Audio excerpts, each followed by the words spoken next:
जैसे हम आर्ट की बात करते हैं तो जहन में आर्टिस्ट आता है। जी जी। तो क्या ऐसा है कि आर्टिस्ट आर्ट को समझता है? आर्टिस्ट आर्ट को समझता जी है। जी। असल में आर्टिस्ट आर्ट को समझता नहीं है। आर्टिस्ट आर्ट के एक मिस्टीरियस प्रोसेस से गुजरता है। वो साहब हाल होता है, साहब फहम होना हो। एक चीज़ होती है ना कि आप एक चीज़ से, यानी एक जो स्टेज ऑफ एक्वेंटेंस जिसे कहते हैं अंग्रेज़ी में, तो आर्टिस्ट उस मुकाम पे होता है जिसको इकबाल ने कहा अरसलान के, दो आलम से करती है बेगाना दिल को, अजब चीज़ है लज्जत आशनाई। वो अच्छा सवाल है आपका बहुत। वो आर्ट को समझता है फिक्री सतह पे या नहीं, या किस हद तक समझता है, ये एक अलग बात है। वो उस मिस्टीरियस प्रोसेस में से गुजरता है। वो साहब हाल होता है। वो सूफ़ी की तरह होता है कि जिसको वारदात होती है इम्प्रेशन की सूरत में, अब उसको वो कन्वे करेगा उसको प्रोपोजिशन की सूरत में। कितनी कन्वे हो सकती है। शायद यही वजह है कि आपने देखे होंगे कि बहुत से अच्छे बड़े आर्टिस्ट बहुत बिखरी बिखरी गुफ्तगू करते हैं। वो बिला वजह नहीं है। इस पे हम अपनी पिछली एक दो वीडियोस में इस पे जिक्र कर चुके हैं। बिल्कुल। तो फिर इसको फर्ज करिए आर्टिस्ट जो है उसको कोई पता नहीं है कि ये आर्ट है या नहीं है। तो जो बंदे इसको जज करने वाले होते हैं कि ये जो चीज़ है ये आर्ट आर्ट है या नहीं है, तो वो किस फिर जो है वो मेयार के तहत जो है वो जज करते हैं फिर? देखिए, तो पहली बात तो ये है कि मैंने ये नहीं कहा कि ये हम कह ही नहीं सकते कि आर्टिस्ट आर्ट को नहीं जानता। सिर्फ ये कहा गया है कि बाज़ लोग होते हैं कि वो मैं इसकी एक मिसाल ले लेता हूँ। ये ज़ाहिर है सवाल अच्छा है और नुक्ता बारीक है, मगर इसकी एक आम फहम मिसाल काम देगी। आप अगर आपने अगर किसी को अगर आपने किसी को दोस्त को भी देखना है ना, तो बहुत जफ्फी मार कर खड़े हो जाएंगे तो नज़र नहीं आएंगे उसकी शक्ल। अच्छा, वो बहुत दूर उसको कर देंगे बिल्कुल डिटैच, फिर भी नज़र नहीं आएगा। इवन अपने बिल्कुल क्लोज रिलेशंस को भी देखने के लिए एक प्रॉपर डिस्टेंस चाहिए। इसको हम फ़लसफ़े में ही, फिलोसफी ऑफ आर्ट में ही एस्थेटिक डिटैचमेंट कहते हैं। इस पे बड़ी अच्छी वो आर्टिस्ट आर्ट को भांपता है। आर्टिस्ट का आर्ट के साथ एक मिस्टीरियस सा ताल्लुक है। बाज़ औक़ात बाज़ आर्टिस्टों का आर्ट से लव हेट रिलेशन भी होता है। ये भी पुरानी हो गई थेरी कि वो सेल्फ एक्सप्रेशन और एक वो जैसे मेरा ख्याल है शायद टी.एस. इलियट ने ये बड़ी काम की बात की। उसने कहा कि ये आप क्या कहते हैं कि आर्ट जो है आर्टिस्ट का सेल्फ एक्सप्रेशन है। वो कहते हैं कि ये ज़ात का इजहार नहीं है, ज़ात से गुरेज का नाम है। उस इंडिविजुअल ज़ात से भागने का नाम है जो दिन रात उसके लिए एक बोझ बनी हुई है। यानी फिक्री, मैं इसको कंक्लूड करता हूँ, फिक्री सतह पे किसी चीज़ को जानने के लिए बाज़ औक़ात ये ज़रूरत भी नहीं होती कि आप उसमें से गुजरें, आप इनटू द प्रोसेस हों। और दूसरी तरफ से उसको बयान करने के लिए, चलिए ये गाना ने आपका मेरा दोनों का मसला हल कर दिया। ये जवाब है इस नुक्ते का कि सरापा राज हूँ मैं क्या बताऊँ कौन हूँ क्या हूँ। सरापा राज हूँ मैं क्या बताऊँ कौन हूँ क्या हूँ, समझता हूँ मगर दुनिया को समझाना नहीं आता। अब आपके सवाल का दूसरा हिस्सा वो रह गया है।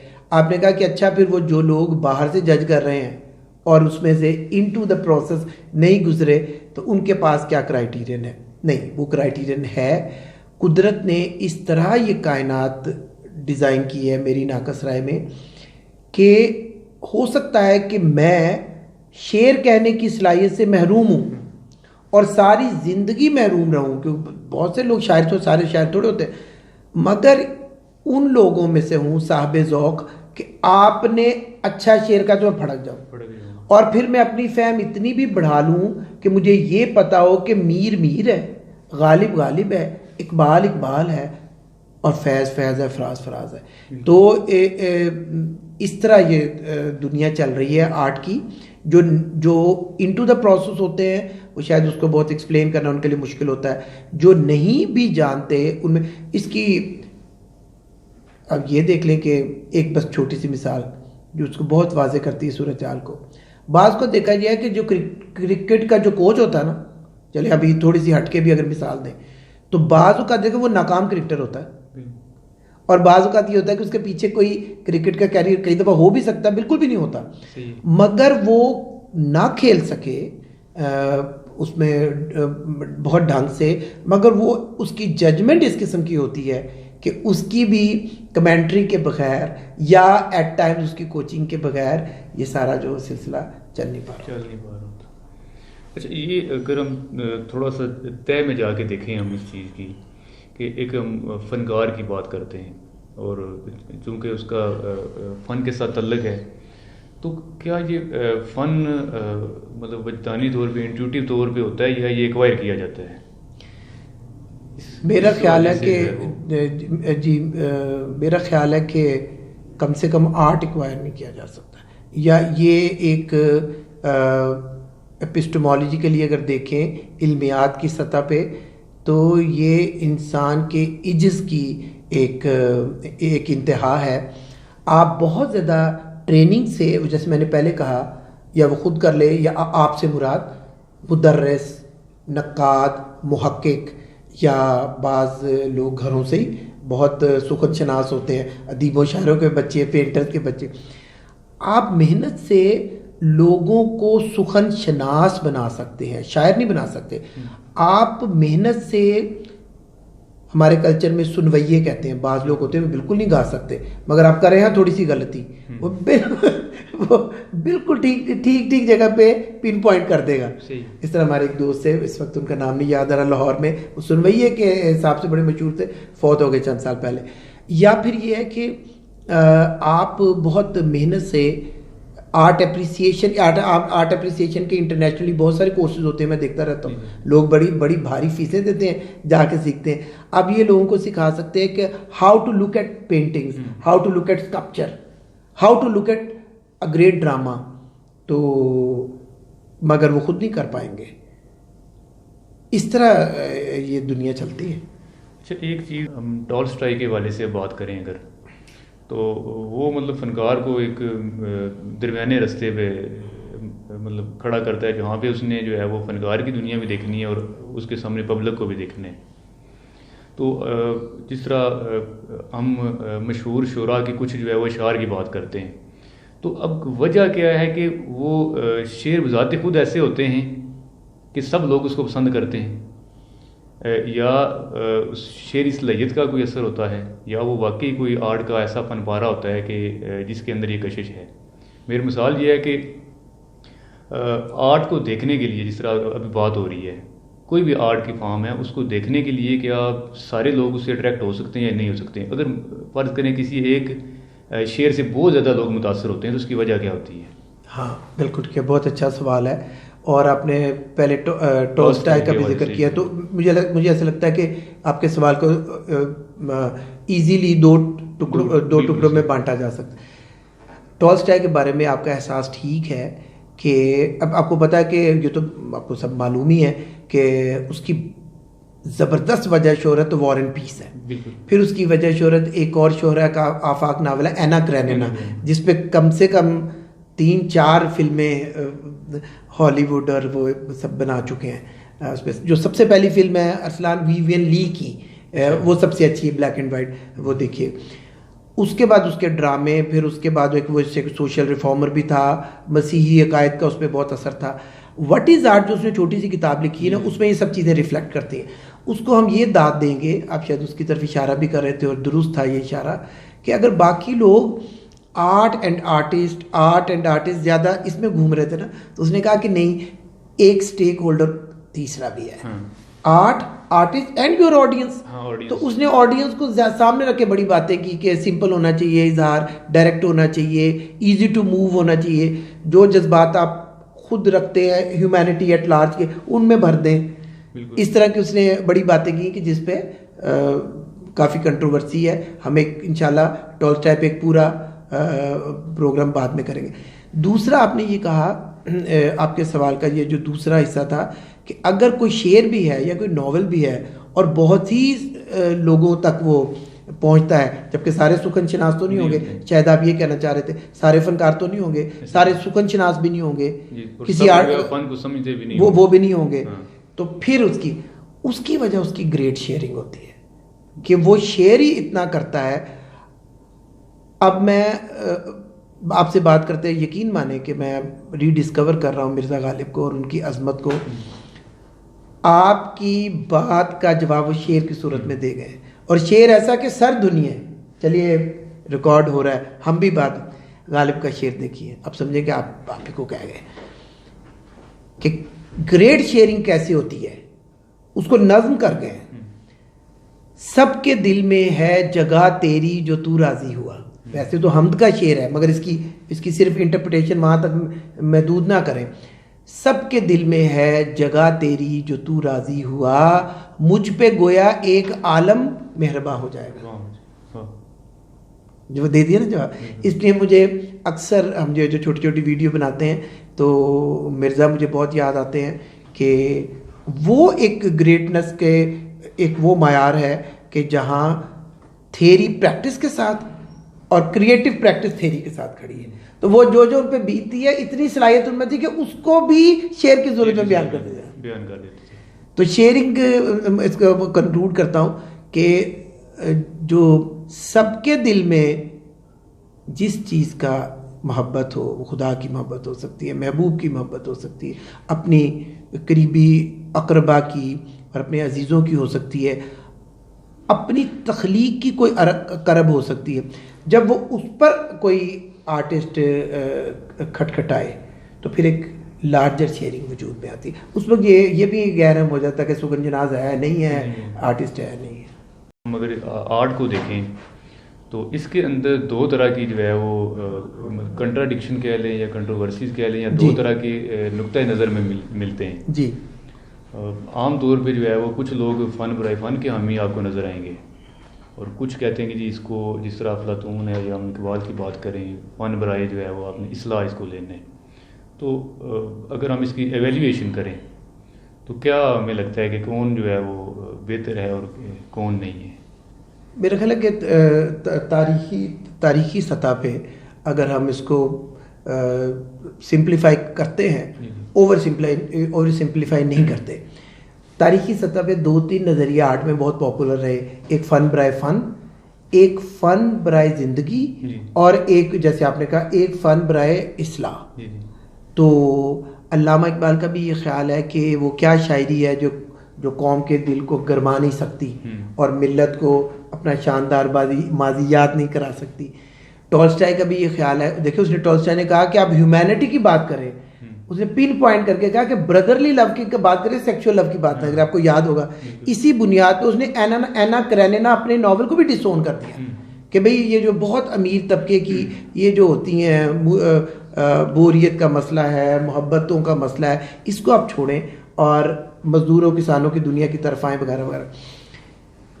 अब कांट और कॉलिंगवुड जो दोनों, कांट तो खैर बहुत बड़े कैलिबर के आदमी है, कॉलिंगवुड ने उनसे बहुत सारी चीज़ें ली हैं अपने एस्थेटिक्स में, ये दोनों चीज़ों को नहीं मानेंगे। वो कहेंगे कि आप इस्लाह के चक्कर में ना आर्ट की सैंक्टिटी को करते हैं तबाह, फिर आप उस आर्ट को यूज़ करना शुरू कर देते हैं अपनी इस्लाह में। इसी तरह ये लोग इसके भी हैरत का इजहार करते हैं कि फ़न बराए फ़न क्या होता है, फ़न बराए ज़िंदगी, वो तो इन दोनों टर्मों को कहेंगे कि नहीं इस तरह नहीं होता। एस्थेटिक एक्सपीरियंस, मैं कांट पे बात ख़त्म करता हूँ, आपको मालूम है उसने क्रिटिक ऑफ जजमेंट में बुनियादी तौर पर एक ही तो पॉइंट वाजे किया है, मगर अपने स्टेटस के मैग्निफिशेंटली उसने कहा कि एस्थेटिक में एंड रिजल्ट भी नहीं देखते, ये प्रैग्मेटिक एंड रिजल्ट भी नहीं देखते, ये प्रैग्मेटिक भी नहीं होती, ये मॉरल भी नहीं होती, ये कॉग्निटिव भी नहीं होती, ये मेटाफिजिकल भी नहीं होती। मगर इस पे भी बहरहाल एतराज़ मौजूद है। वो कहते हैं कि कांट ने जिस किस्म की एस्थेटिक्स दी है और क्रूचे कॉलिंगवुड ने उसको जितना आगे बढ़ाया है, तो अब निकल गई ना हर चीज़, मिल्लत भी, कौम भी, इस्लाह भी। इसको फिर बहुत ज़्यादा क्रिटिसाइज़ किया है मार्क्सियों ने। मार्क्सियों का अभी तक हमारा जिक्र नहीं आया, आगे आगे एक पूरा प्रोग्राम कार्ल मार्क्स की तालीमात पर इंशाल्लाह करना है। तो मार्क्सियों ने कहा कि आप अपने क्रिएटिविटी और इमेजिनेशन की बहसों में ना आप बिल्कुल मरीख पे ना जाया करें, तो ये जो इस्लाह के पहलू को आप यकसर इग्नोर नहीं कर सके। तो इस तरह ये सिलसिला चल रहा है, फ़न बराए फ़न, फ़न बराए इस्लाह, फ़न बराए ज़िंदगी, और फिर इनकी आपस में कंट्रोवर्सी। जो अगर हम इसकी नोयत देखें आर्ट की, तो ये इमेजिनेटिव है, क्रिएटिव है, इंट्यूटिव है, और थोड़ा सा हम अगर इसको फ़लसफ़े का अगर हम मीडियम देखें तो वो टोटल रैशनल होता है। अच्छा, अब इन दोनों की जब हम देखते हैं कि दोनों की अपने अपने मीडियम या डोमेन जो है वो मुख्तलिफ हो जाती हैं, एक तरफ अक्ल आ जाती है और दूसरी तरफ जो है वो जज्बात या इस तरह की जो है ना, मतलब जिसमें अक्ल का इस सतह गलबा नहीं होता है। तो यहाँ पे एक जो मसला आता है वो यही है कि इसको चूँकि जजमेंट जो इसके ऊपर दी जाती है आर्ट के ऊपर, उसका ज़्यादातर जो है वो नकाद होते हैं या उनका तल्लक फ़लसफ़े के साथ होता है। तो क्या ऐसा मुमकिन है? अरसलान, एक तो ये है कि यानी आप जिस तरह उसको आपने हाँ, से देखना मैं समझता हूँ, आप जिस तरह फ़लसफ़े और आर्ट में एक अंतर कर रहे हैं ना, मुझे कहने दे, तो मैं उससे एग्री नहीं करता। इस तरह नहीं, मेरा ख्याल है इस तरह नहीं। फ़िलॉसफी में आप तो जानते हैं माशाल्लाह, फ़िलॉसफी के सारे स्कूल रैशनल कहाँ हैं? सही नो, बल्कि मैं हवाले से बात करूं, कार्ल पॉपर तो ये जो जिसको हम कॉन्टिनेंटल रैशनलिज्म नहीं कहते, इसको भी रैशनलिज्म नहीं मानता। इसको वो कहता है कि इसको इंटेलेक्चुअलिज्म का नाम दे दे। अच्छा, अब उसके तो बहुत ही खिलाफ है अफलातून के, कहता है वो कोई रैशनलिज्म नहीं था, उसने जो सारा किया। अफलातून को ऑब्जेक्टिव आइडियलिज्म को वो रैशनलिज्म नहीं मानता, उसको अकली अप्रोच नहीं मानता। कॉन्टिनेंटल रैशनलिज्म को कहते हैं कि ये भी एक इंटेलेक्चुअलिज्म था। इस तरह पहली बात तो यह है कि शायद इस तरह फॉर्मुलेट नहीं कर सकते। ना ही फन सिर्फ जज्बात से नहीं, ये तो बहुत ही अवामी किस्म का फ़न होगा। फ़न जज्बात से बात नहीं करता। फ़न, आला फ़न पूरे इंसान को दरियाफ्त करने की कोशिश करता है। देखना तकरीर की लज्जत के जो उसने कहा, मैंने ये जाना कि गोया ये भी मेरे दिल में है। तो ना तो ये थोड़ा सा नहीं कर सकते। बड़ी शक्लें हैं फ़लसफ़े की, इंट्यूटिव फ़लसफ़ा है। अब शोपेनहावर का फ़लसफ़ा रैशनल नहीं है, कॉन्टिनेंटल रैशनलिज्म की बात मैंने कर ली। ऑब्जेक्टिव आइडियलिज्म बिल्कुल उस तरह का कोई अकली फ़लसफ़ा नहीं है। तो उसमें भी क्रिएटिव फ़िलासफ़ी में भी बड़ी रंगारंगी है।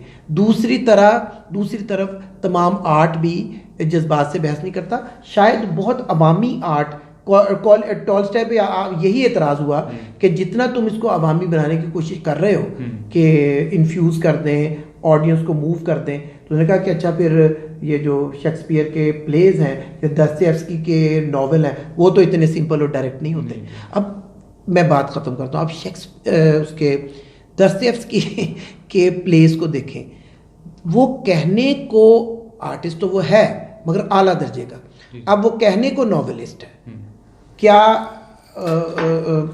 ये गलत होगा? वो नॉवेलिस्ट भी है, वो एग्जिस्टेंशलिस्ट भी है, वो एग्जिस्टेंशलिज्म के बहुत बुनियादी लोग, उसके एक फिक्रे से तो वो सार्थर कामियों की वो आगे चलते नहीं है, उसको नवाला नहीं तोड़ते उसके बाद। मैं कंक्लूड करूँगा कि अपरेंटली इसी तरह सोचा जाता है। आप शायद उनकी तर्जुमानी कर दें मगर ये दुरुस्त नहीं है। ना तो आला आर्ट सिर्फ कोई जज्बात से बात करता है, ना ही तख्लीकी फ़लसफ़ा सिर्फ रैशनल होता है। अब एक काफ़ी हद तक वो हमारी बात हो गई।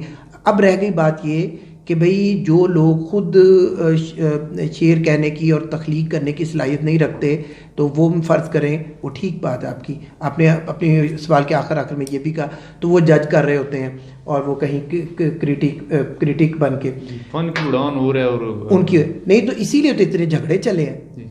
ऐसे वैसे झगड़े, एक मैं रेफरेंस दे दूँ, अलेक्जेंडर पॉप जो है, जो एक ज़माने में बहुत ही मशहूर थे, अभी वो एक तारीख़ी तौर पर अंग्रेज़ों के अहम शायर हैं, वो इतने तंग थे नकादों से कि भाई इनको आमद नहीं होती, इनको इल्हाम नहीं होता, ये इमेजिनेटिव नहीं है, तो फिर हम पे इनका क्या हक है हम पे हुक्म चलाने का। उन्होंने पूरी नज़्म लिख दी, वो बड़ी मशहूर हुई, उसको कहा गया ऐसे ऑन क्रिटिसिज्म, और इस हद तक धज्जियाँ उड़ाई नकादों की। तो ये है, ये दुनिया में ये चीज़ चलती है आखिर में जिसकी तरफ आपने इशारा किया। एक तरफ आर्ट है और एक तरफ एस्थेटिक्स है जी। मतलब अगर हम आर्ट में देखें तो कोई हमारे सामने एक शेर भी हो सकता है, और एस्थेटिक्स में हम अगर उसमें देखें तो मुझे हो सकता है वो ना पसंद हो, आपको वो पसंद हो। इसी तरह हम पेंटिंग की बात कर लेते हैं, ये वो एक आर्ट पीस है और उसको एस्थेटिक सेंस में भी डिफरेंट होगा। कोई जो है वो उसको किस एंगल से देखेगा, कोई किससे देखेगा। तो क्या इसमें थेरी ऐसी क्या किसके ऊपर बंदा चल रहा है? राइट, पहली बात तो ये है कि आर्ट और एस्थेटिक्स एक चीज़ ही नहीं है। जैसे हम जब पढ़ते थे मिल के तो आपको याद होगा, फिलॉसफी ऑफ आर्ट और एस्थेटिक्स को भी कई लोग एक ही चीज़ समझते हैं। आई डोंट नो, मैंने देखा कि इंटरनेशनल यूनिवर्सिटी के सैलबाए भी देखे तो वो भी कई दफ़ा इनको, तो कोई बात नहीं, हम भी बड़े नक चिड़िया, गलती उनसे भी हो सकती है, वो इंटरनेशनल यूनिवर्सिटी कौन सी आसमान से उतरी, ये गलत है। एस्थेटिक्स बुनियादी तौर पर एपिस्टेमोलॉजी का, जैसे कांट ने चलाया इसे, एपिस्टेमोलॉजी का वो शोबा है कि जिसमें आप जहन के उस हिस्से की तरफ बात करते हैं जो मेटाफिजिकल बहसें भी नहीं करता, जो मॉरल और एथिकल भी नहीं होता, और प्रैग्मेटिक या यूटिलिटेरियन किस्म की या एंड रिजल्ट भी नहीं देखता।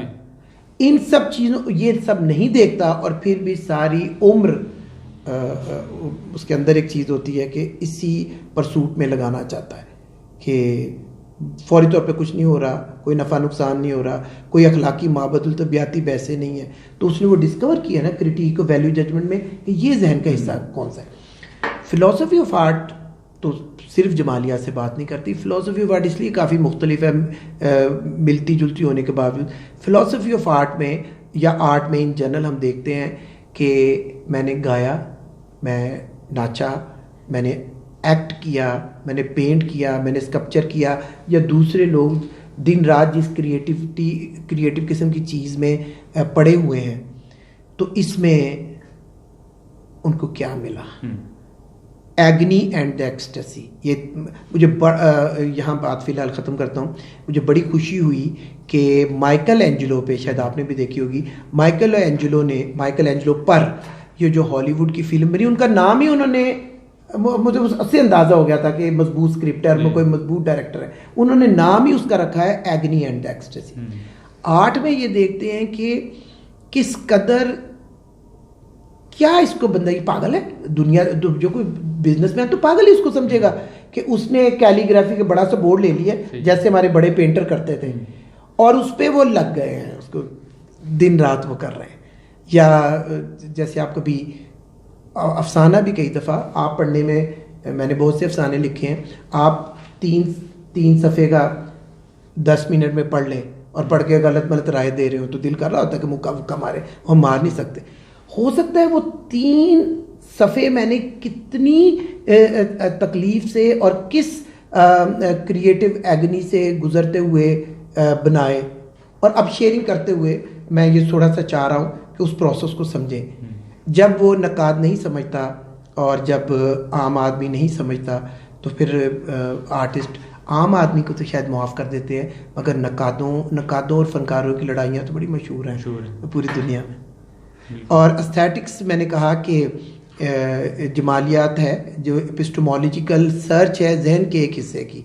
फ़िलासफ़ी ऑफ आर्ट ये है कि जब मुख्तलिफ आर्ट फॉर्म्स है उसमें हम क्या कर रहे होते हैं, और दूसरी बात है जब हम कन्वे कर रहे होते हैं तो लोग उसको किस तरह समझ रहे होते हैं। काफ़ी हद तक फ़र्क चीज़ है।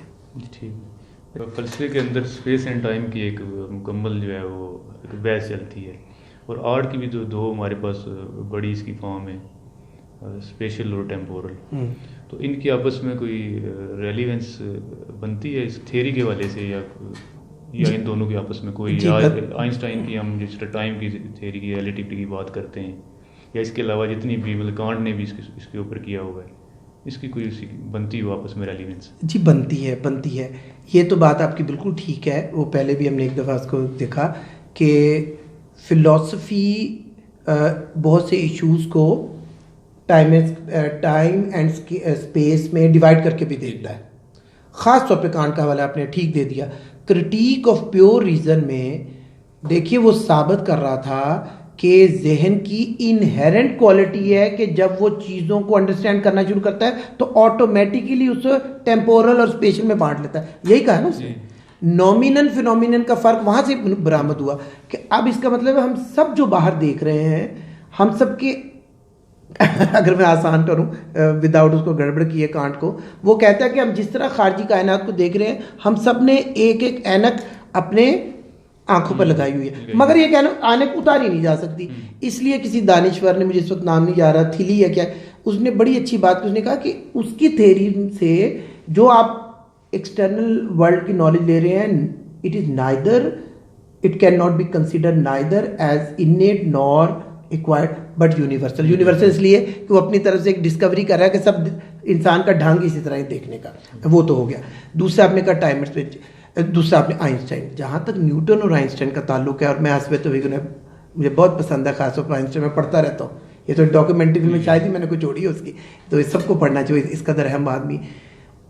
उनकी भी जो थ्योरेटिकल फिजिक्स है वो और भी बहुत कुछ कहा, मगर टाइम एंड स्पेस के बारे में उनकी वो गुफ्तगू ही है जिसको मद्देनजर अगर रखकर अल्लामा इकबाल ने खुद बाद में बहुत उसका जिक्र किया। उनको लगता है कि न्यूटोनियन फिजिक्स में स्पिरिचुअल एलिमेंट की गुंजाइश नहीं लगती इस कायनात में, तो आइंस्टाइन से वो पैदा होती है। और ये खैर इस पर अलग से भी इंशाल्लाह प्रोग्राम करेंगे।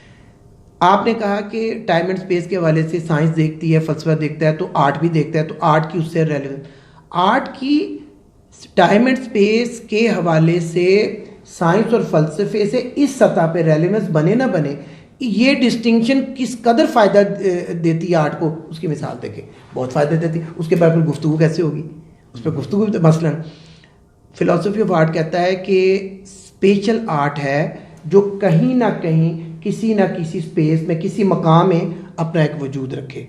उसमें क्या आएगा, उसमें म्यूजिक नहीं आएगा, उसमें पेंटिंग, स्कल्पचर, आर्किटेक्चर, डिज़ाइन, क्योंकि ये विजुअल भी हैं, ये स्पेशल भी हैं, ठीक है। पेंटिंग 2 डायमेंशनल स्पेस है ना, तीसरे का हम इफेक्ट देते हैं, मगर वो बाहर कहीं ना कहीं 2 डायमेंशन स्पेस में मौजूद तो है। डांस इंटरेस्टिंग है, डांस इज़ वेरी इंटरेस्टिंग, लोगों ने उसको समझे बगैर, उसमें सिर्फ हमने बस वो, मैं चलो इस वीडियो के मैं थ्रू ये भी कहूँगा, सबसे मजलूम फनकार पाकिस्तान के 72 सालों में क्या ख्याल आर्टिस्ट, ये यही होंगे जो कथक के और उनको क्या क्या कह के हमने मोस्टली लोगों को मुल्क से दौड़ा दिया जहालत की वजह से। इस कदर यूनिक पोजीशन है रक्स की एज एन आर्ट फॉर्म, वो बैक वक्त टेम्पोरल भी है, स्पेशल भी है। अच्छा, स्पेस टेम्पोरल इसलिए कि आप अगर उसके साथ म्यूजिक न चलाएं तो वो हो नहीं सकता, वो इसकी एक अलग बिल्कुल। हाँ, म्यूजिक ये है कि वो सिर्फ टेम्पोरल है, उसकी अपरेंटली कोई स्पेस नहीं है, nothing to see, nothing to visualise, और वो इस कदर मिस्टीरियस है कि जितना टेक्निकल है उतना ही एब्स्ट्रैक्ट है। कुछ हो रहा है, कुछ वक्त गुजर रहा है, और उसी में आप 2 मिनट 3 मिनट, हम करते भी तो ये 3 मिनट का गाना 4 मिनट, क्योंकि और कुछ कर ही नहीं सकते, हम उसको एडिट भी इसी तरह करते हैं, 3 मिनट का, 6 मिनट का, 10 मिनट की गज़ल। तो मैं कंक्लूड करता हूँ कि टाइम एंड के स्पेस में आर्ट को बांधने का ये फ़लसफियों ने किया है, अच्छा किया है। इससे तफ़हीम में, आर्ट की तफ़हीम में खुद आर्टिस्टों के लिए और देखने वालों के लिए कुछ फ़ायदा हुआ। अच्छा, यहाँ तक तो ठीक है। अगर आर्ट को समझना हो तो हमें क्या क्या चीज़ें मद्देनज़र रखनी पड़ेंगी? कोई अच्छा, कोई भी आर्ट का, यानी आप थोड़ा सा ये प्रीसपोज करके सवाल कर रहे हैं कि जिसने समझना हो वो खुद आर्टिस्ट नहीं है और उस पर वो कैफियत खुद वारिद नहीं होती। क्या उसके अंदर चीज़ें होती हैं आर्ट को देखने की, बंदे को क्या क्या चीज़ें जो है या देखनी चाहिए एक अच्छे आर्ट का कोई भी फन पा रहा आपके सामने कोई? ठीक है, मेरा ख्याल है सबसे पहले तो ये देखना चाहिए कि कोई भी आर्ट फॉर्म हो और उसका जो कोई एक्सप्रेशन है आपके साथ कहीं ना कहीं कनेक्ट होता है। इस सतह पे टॉल्स्टॉय पे गलत नहीं है, टॉल्स्टॉय पे एतराज़ात बहुत सारे अलग से किसी वीडियो में करेंगे, वो बड़ा आदमी था, छोटा मोटा था, वॉर एंड पीस का वो खालिक है, तो वो ठीक है, वो कहते हैं इसको भी शामिल करो, ये भी स्टेक होल्डर है। तो जो फनकार नहीं और फ़न को समझना चाहता है, पहले तो ये देखे क्या उसके साथ कनेक्ट होता है।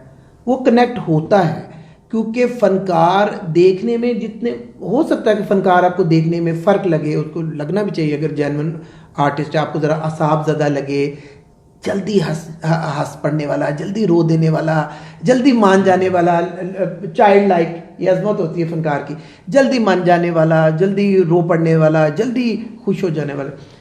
मगर वो बड़ी शय होता है, वो जो दिखता है वो होता नहीं है। वो तो दस्तयेव्स्की के उस इडियट की तरह होता है। जहन में लाइए कि दस्तयेव्स्की का अजीम तरीन नावल क्या है? इडियट। अच्छा, इडियट प्रिंस मिशिगन को कह रहे हैं ना, वो असल में इडियट नहीं है, इडियट्स उसको इडियट कह रहे हैं।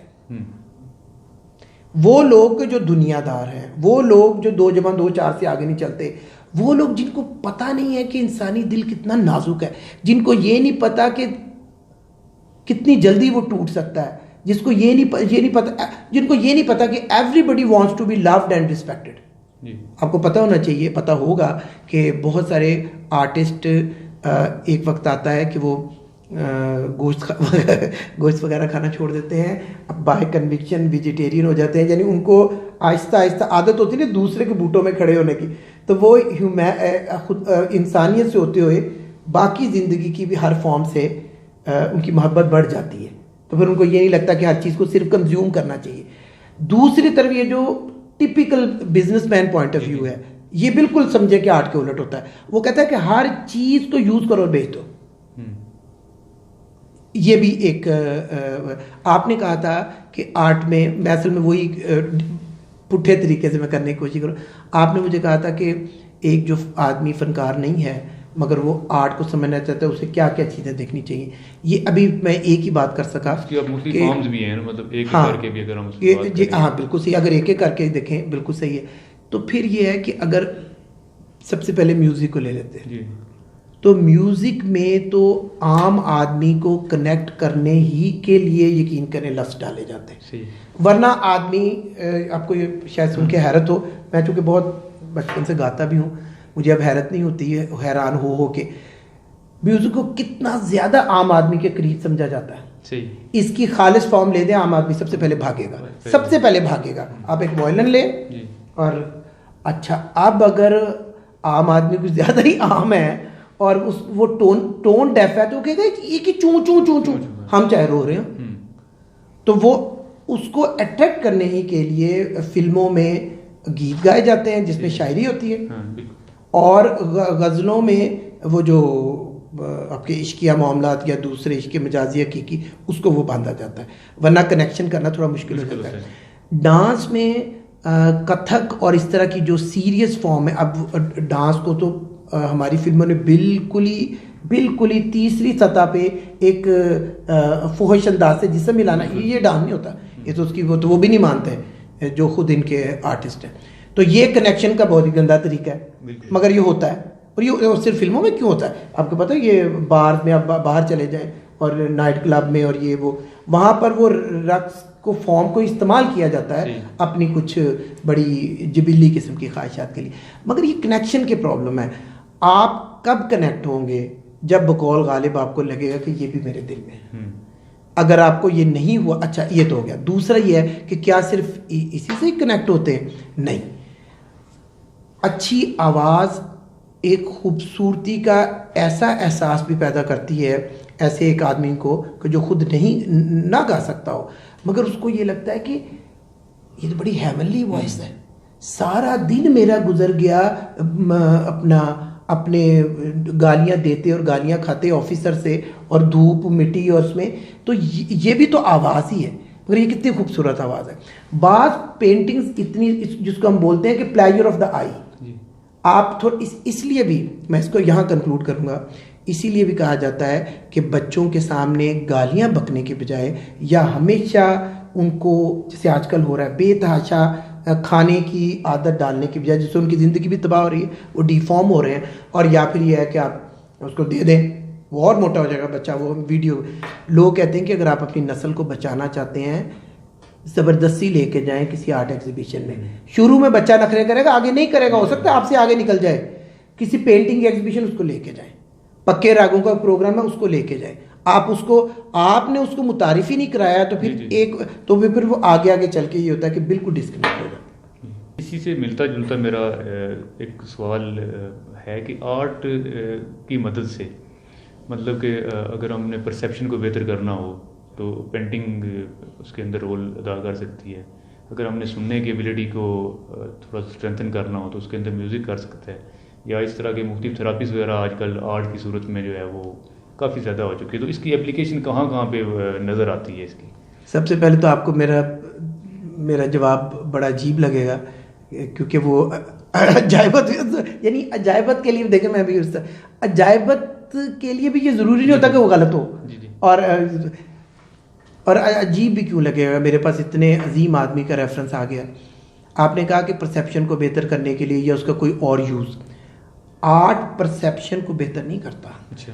आर्ट कई दफ़ा चीज़ों को देखने के जो ऑर्डिनरी नज़र और कान और उस सब को बदल के रख देता है। मैं अपनी वजाहत ये उर्फ़ी का मैं माफ़ कीजिएगा अगर गलत, उर्फ़ी या नज़ीरी का, मेरे ख्याल उर्फ़ी का हिंदुस्तानी फ़ारसी शायरों में एक है, उसका शेर देखें कि तो वो आपके सवाल का जवाब ही नहीं दे रहा, सिर्फ जवाब नहीं दे रहा, उसको अपसाइड डाउन कर रहा है। उसका शेर है, आई एम सॉरी मुझे फ़ारसी नहीं आती, अगर फ़ारसी आती तो मैं फ़ारसी में सुनाता, उर्दू तर्जमा सुनिए। और जिस दिन का मैंने सुना है मैं वो नहीं रहा जो मैं पहले था। वो कहता है कि ए मुसाफिर, अगर सहरा में से गुजरते तुझे जगह जगह शराब का धोखा नहीं होता, आगे सुनिए, ए मुसाफिर अगर सहरा से गुजरते हुए जगह जगह तुझे शराब का धोखा नहीं होता तो जान ले कि तेरी तलब में खोट है। तलब में खोट है।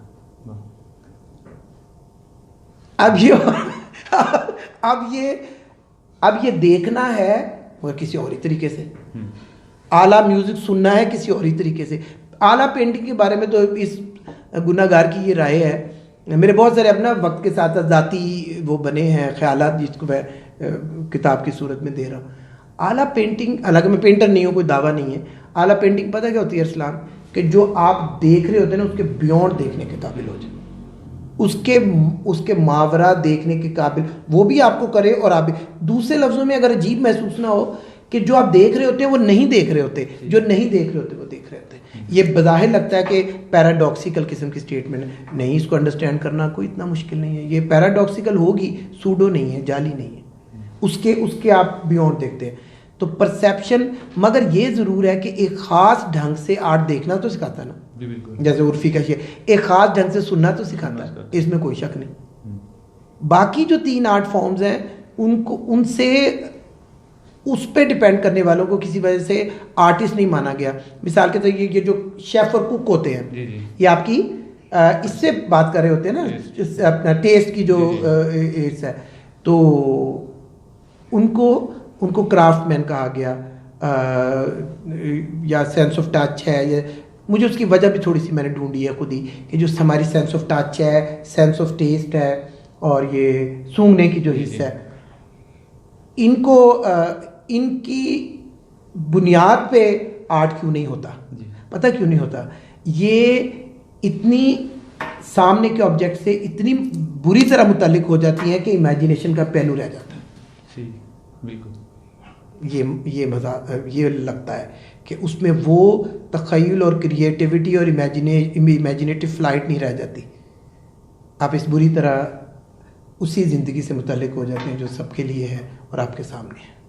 तो आर्ट और क्राफ्ट, आपने अभी भी ये जिक्र किया कि परसेप्शन से मुतल्लिक या टेस्ट से मुतल्लिक जो चीज़ें होंगी वो उसके लिए आप कुछ भी करेंगे तो वो क्राफ्ट के अंदर चला जाएगा। तो क्या इस तरह का है कि बाकी जो हमारे पास चीज़ें हैं उनमें भी क्राफ्ट और आर्ट के अंदर भी फ़र्क? इसमें आप देखें कि वो आपको मालूम है, आपने भी पढ़ा, मैंने भी पढ़ा, इसमें हमारा एक फ़लसफ़ी है R.G. कॉलिंगवुड। जी। रॉबर्ट जॉर्ज कॉलिंगवुड उसका पूरा नाम था। उसने आर्ट एंड क्राफ्ट में बहुत ज़्यादा डिफरेंस डालने की कोशिश की। उसने एक दायरा सा बना के कहा कि ये भी चीज़ें आर्ट नहीं है, ये भी आर्ट नहीं है, ये भी आर्ट नहीं है, ये भी आर्ट नहीं है। तो वो इस वक्त बात लंबी हो जाएगी, आपको पता ही है। मगर आप फिर ये भी देख लें कि वो खुद फिर कहाँ पहुँचा। हर चीज़ तो निकाल दी हुई थी कि आप आर्ट के ज़रिए ये भी नहीं कर सकते। तो फिर उसने कहा कि आर्ट प्रॉपर वो आइडिया है जो आर्टिस्ट के जहन में है। अजीब बात है, मुझे कैसे पता चलेगा कि आपके जहन में? मैं तो अपने आइडिया को तो सेल्फ इंट्रोस्पेक्शन से जानूंगा। मतलब इतनी नफ्सियातों में आती है कि एक होता है सेल्फ इंट्रोस्पेक्शन, अरसलान के जहन में के चल रहा, मैं पता कि अंदाज़ा लगाऊंगा आपके फेशियल एक्सप्रेशन से या आपके बॉडी जेस्चर से। तो अगर मैं यही करूंगा तो आपने आर्ट प्रॉपर को अगर आर्टिस्टिक आइडिया कह दिया तो जिन सब चीज़ों को आपने दायरे से निकाला है ना उसको भी शामिल करें। वो यहाँ जाके बड़े आदमी की गलतियाँ भी बड़ी होती हैं। मैं कहा करता हूँ कि कॉलिंगवुड ने आर्ट एंड क्राफ्ट की बहस से जो नतीजा निकाला, अब वो इस कदर एब्स्ट्रैक्ट था कि उसको यानी एक ऐसा रूहानी था कि उसको फिर जब आप किसी जिस्म में मुंतकिल करेंगे तो वो सारी चीज़ें दोबारा आ जाएंगी। ये मैं इसलिए ज़रा धड़ल्ले से कह रहा हूँ कि ये मेरे पीएचडी का थीसिस भी है, हाँ अभी अनपब्लिश्ड है। तो मगर इस पे और भी बहुत सारे लोगों ने मुझे छोड़े, यही कहा कि आप जब तमाम चीज़ों को निकाल देते हैं, देखिए हम वहाँ पर ही आ गए एक दायरे से जहाँ से ये मेरा ख्याल है कि खैर की बात है कि जब आप हर चीज़ को एस्थेटिक के नाम पे निकाल देंगे कि कौम की बेहतरी कोई नहीं, मुल्क की बेहतरी कोई नहीं, वो भी कोई नहीं, ये तो अलग से ही एक चीज़ है, ये तो डिसइंटरेस्टेड इंटरेस्ट है कांट और कॉलिंगवुड और क्रूचे की तरह। तो फिर अब ये भी आप कहेंगे कि ये तुम क्या कह रहे हो, आर्ट बराए ज़िंदगी, आर्ट बराए फलाना, ये तो मैं तो बिल्कुल, तो उससे भी मसला हो जाएगा कि अगर आप फ़नकारों को और फ़नकार को बिल्कुल मरीख पे पहुंचा रहे हैं तो फिर आप एक पूरे स्टेक होल्डर का ही इनकार कर रहे हैं। जो ना हो तो आप दिखाएंगे किसको पेंटिंग, गाना किसको सुनाएंगे? आप इस तरह उसको वो ज़्यादा ना करें। इस मामले में लियो टॉल्स्टॉय को ये क्रेडिट देना चाहिए कि उसकी ये बात तो नहीं मानी गई कि बहुत सिंपल कर दें आर्ट को, डायरेक्ट कर दें, फ़ौरन समझ आए और फिर मसीही अकायद के मुताबिक करें। ज़ाहिर है ये साउंड नहीं लगता, मगर उसका ये कहना कि आप ये भी देखें ये करके पेश किसके सामने करना है। ठीक है, अब मेरे ख्याल में बात ख़त्म करते हैं अभी यहाँ पे। तो इंशाल्लाह जो नेक्स्ट हमारी कोई वीडियो होगी उसमें हम एक इसी मौजू के साथ फिर जो हाज़िर होंगे। बहुत शुक्रिया।